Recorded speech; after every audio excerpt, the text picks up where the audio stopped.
श्री कृष्ण शरणम मम। श्री कृष्ण शरणम मम। परम पवित्र श्रीमद् भगवद गीता के द्वितीय अध्याय का 67वां श्लोक। श्लोक है इंद्रियाणाम ही चरताम यन्मनो अनविधीयते तदस्य हरत प्रज्ञाम वायु नामाभसी। अर्थात जिस तरह से जल में चलने वाली नाव को वायु हर लेती है, वैसे ही विषयों में विचरित करती हुई इंद्रियों में से मन जिस इंद्रिय के साथ रहता है, वह एक ही इंद्रिय इस अयुक्त पुरुष की बुद्धि को हर लेती है। ये तो हो गया मित्रों इसका अर्थ। अब इसकी व्याख्या देखिए कितनी सुंदर है।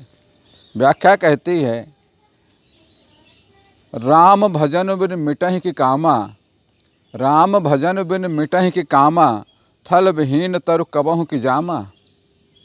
महात्मा तुलसीदास जी ने श्री रामचरितमानस में कितनी सुंदर चौपाई लिखी हुई है कि भगवान राम के भजन के बिना, उनकी पूजा के बिना, ध्यान के बिना, प्रभु के बिना, जो भी प्रभु आप मानते हैं, भगवान राम, भगवान कृष्ण, भगवान शिव, भगवान विष्णु, उनके ध्यान के बिना आपके काम वासनाएँ, आपकी आसक्तियाँ कभी खत्म नहीं हो सकती हैं। और कहीं अगर धरती पर ना हो तो पेड़ कहीं जमेगा, उगेगा कहीं। हमारे मित्रों 5 बाह्य इंद्रियाँ हैं और पांचों बाह्य इंद्रियों के अलग अलग कार्य हैं। जैसे रूप, रस, गंध, ध्वनि, स्पर्श आदि विषयों में लगी रहती हैं, आसक्ति होती है, मन भटकता रहता है। मन अपनी आसक्तियों के कारण इंद्रियों को वस्तुगत जगत में आनंद खोजने के लिए प्रेरित करता रहता है।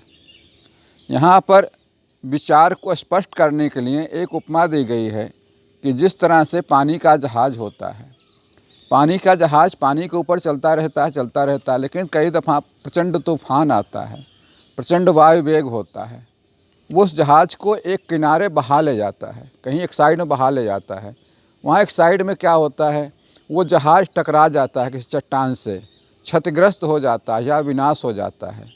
यही चीज़ हमारी आत्मा के लिए है, हमारे लिए है कि जब हम इंद्रियों के वशीभूत हो जाते हैं, किसी भी एक इंद्रिय में, आँख, कान, नाक, मुंह, जो भी सोचना है आपको, स्पर्श, शब्द, ध्वनि या गंध, इसमें किसी में भी एक आप आसक्त हो जाते हैं, तो अकेला ही एक ही इंद्रिय आपकी बुद्धि को हर लेती है और इतना किनारे ले जाती है कि वहाँ मन भटक जाता है, पूरी तरह से भटकने लग जाता है। और जो आत्मसुख, आत्मिक आनंद आपको परमात्मा से मिल सकता है, वो नहीं मिल पाएगा। आपका परम लक्ष्य क्या है? परम लक्ष्य है परमात्मा से एकाकार होना। परंतु इंद्रियों में आसक्त के कारण उस परम लक्ष्य से भटकते चले जाते हैं। परमात्मा के पास ना जाके भौतिक संसार में ही भटकने रह जाते हैं।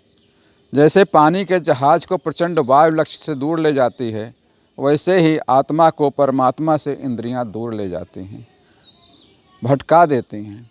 बस मित्रों, आज के लिए इस श्लोक का इतना ही। इसके अगले श्लोक के लिए कल फिर मिलेंगे। तब तक के लिए श्री कृष्ण शरणम मम। श्री कृष्ण शरणम मम।